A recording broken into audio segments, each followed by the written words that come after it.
तो भैया इंद्रप्रस्थ में राजसूय यज्ञ शुरू हो चुका था। सारे राजे महाराजे, संत असंत सब पहुंच चुके थे।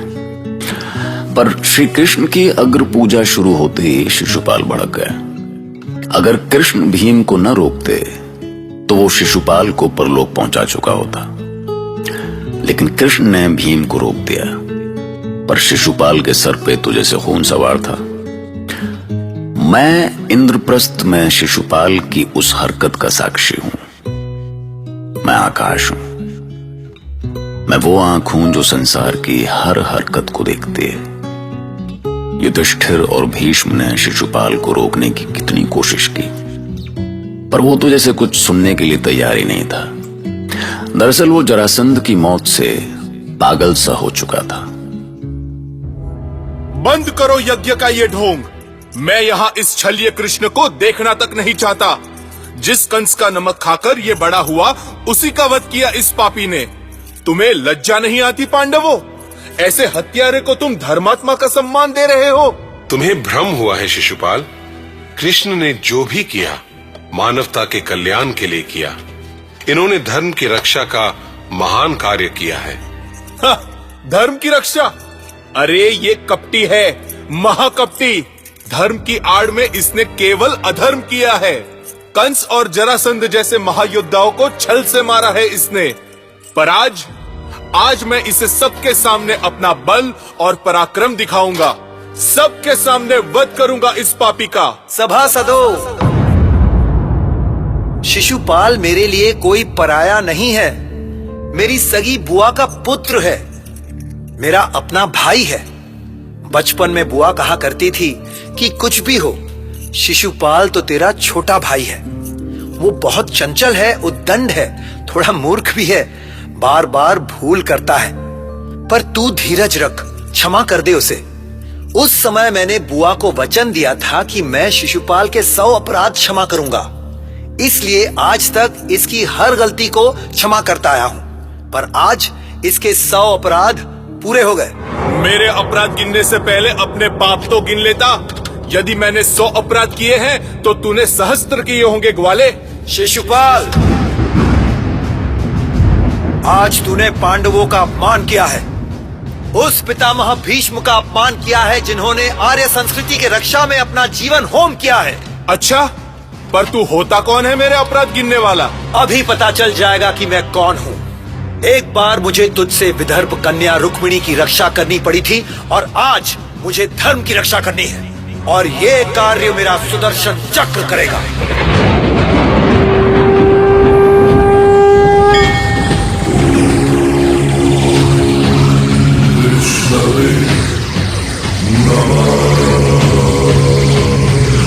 ईश्वर, ये चक्र महाविनाशक सुदर्शन चक्र।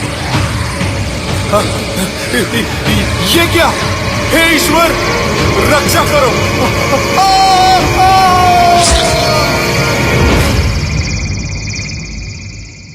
माँ, माँ, क्या हुआ पांचाली? चेती नरेश शिशुपाल मारा गया माँ। क्या? किसने मारा उसे? माधव ने। पर अब मुझे भय है कि कहीं उसके साथी पांडवों पर न टूट पड़े। मेरा मन आशंकित हो रहा है।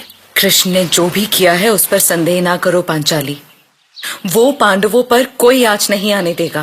मुझे विश्वास है माँ, पर मुझे भय है कि कहीं दुर्योधन कोई संकट ना खड़ा करते, कहीं वो इस यज्ञ को ही ना रोकते। धैर्य धरो पांचाली। मैंने कहा ना, अपने माधव पर भरोसा रखो। कोई भी स्थिति हो वो सब संभाल लेगा।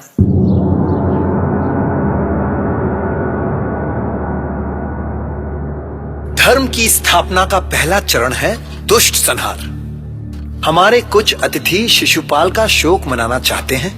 मुझे उनके शोक मनाने पर कोई आपत्ति नहीं, किंतु यदि किसी ने भूल कर भी इस धर्म यज्ञ को रोकने का प्रयास किया तो उसका वही हाल होगा जो अभी अभी शिशुपाल का हुआ। वासुदेव श्री कृष्ण की जय! वासुदेव श्री कृष्ण की जय! ये कृष्ण इतनी बड़ी बड़ी बातें क्यों कर रहा है मामा? आखिर चाहता क्या है? वो दिखाना चाहता है भांजे कि वो पांडवों का मित्र है और उनके लिए वो कुछ भी कर सकता है। इस कृष्ण ने पांडवों को रंग से राजा बना दिया मामा। यदि ये कृष्ण इनके साथ नहीं होता ना, तो ये आज भी उस खांडव वन में कटोरा लेकर घूम रहे होते। और तुम्हें ये उपहार बटोरने का काम इसलिए दिया गया है कि तुम इस भव्य महल में बैठकर उनका रतन भंडार गिनते हुए अपने भाग्य को कोसते रहो। अरे मैं इनसे भी सुंदर भवन बनवाऊंगा मामा, इनसे भी बड़े रत्न भंडार बनाऊंगा। अरे नहीं भांजे नहीं, लुमड़ी सा सोचो और बॉक्सा नोचो। तुम बस इन राज भवनों को जी भर के निहार लो और आगे का काम अपने मामा पर छोड़ दो। कभी कभी समझ नहीं पाता हूँ कि आप ये क्या उलझुल बकते रहते हैं। मामा बकता नहीं है भांजे, बर्बाद करता है। बस तुम ये यज्ञ निपट जाने दो, फिर ये शुक्नी करेगा महायज्ञ, बर्बादी का महायज्ञ।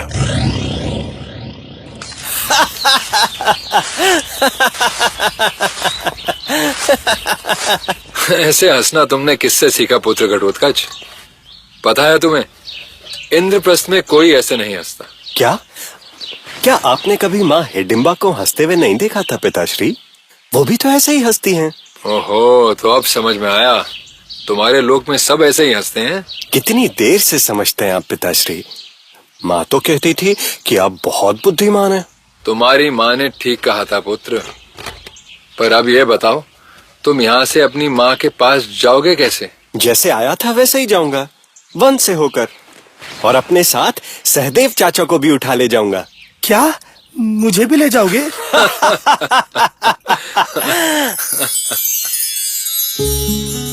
तो ऐसा है कि हर घटना को बस एक बहाने की जरूरत होती है। दुर्योधन के मन में आग तो पहले ही लग चुकी थी, सो जो हुआ वो होना ही था। पर अब उसे एक बहाना मिलने वाला था, वो बहाना जिसने महाभारत को जन्म दिया। कैसे? सुनिए।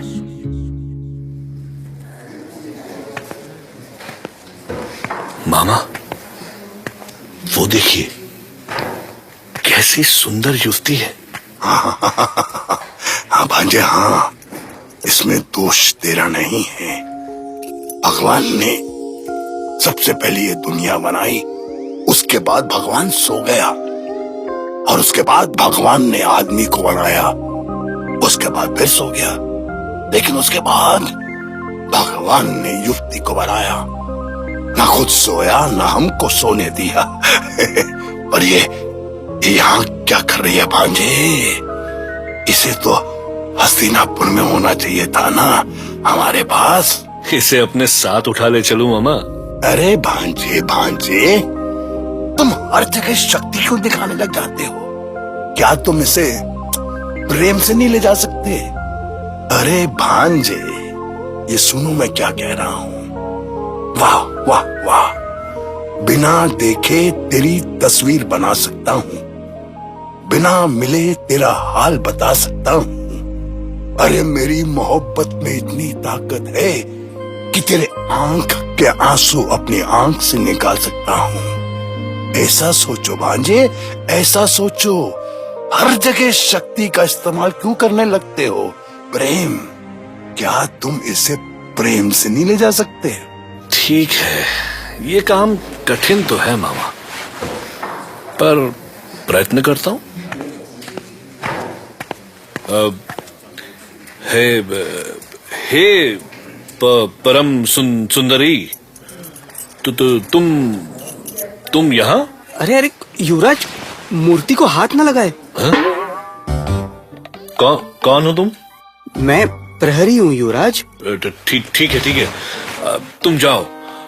मुझे पता है ये मूर्ति है, मैं तो बस यूं ही देख रहा था। अरे ये तो पूरा माया लोक है भांजे। हाँ मामा, बड़ी विचित्र लीला है यहाँ की। यहाँ तो मूर्तियां भी सजीव लगती हैं और सजीव मूर्तियों से दिखती है। मामा संभल के मामा। हाँ? अरे अरे रुकिए युवराज, सामने दीवार है, आप इधर से जाइए। आप कहे तो मैं आपके साथ चलूं? अरे नहीं, पता है मुझे, मूर्ख। मैं तो बस यूं ही स्पर्श करके देख रहा था। अरे अरे भांजे, मुझे तो कुछ शक सा होने लगा है। कहीं पांडवों ने तुम्हें फंसाने के लिए ही तो इस माया लोक का निर्माण नहीं किया है। अरे अरे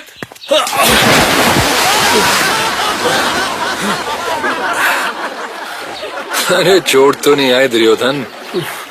इस महल में आने से पहले किसी को साथ ले लेते। मुझे क्या पता था कि तुमने मायालोक बना रखा है। अंधे का बेटा अंधा।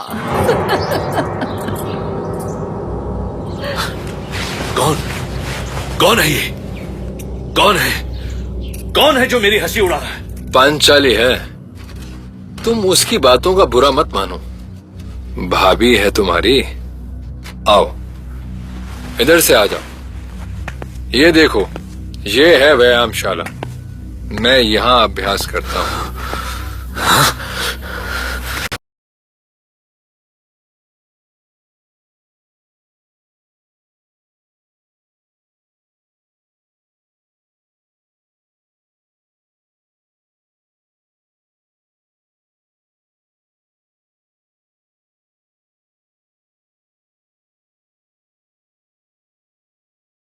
पांचाली तो यहाँ से कब की जा चुकी है।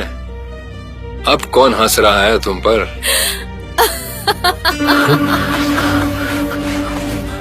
पांचाली नहीं तो फिर कौन हंस रहा है मुझ पर? कैसी बातें करते हो दुर्योधन? तुम हमारे अतिथि हो, यहाँ पर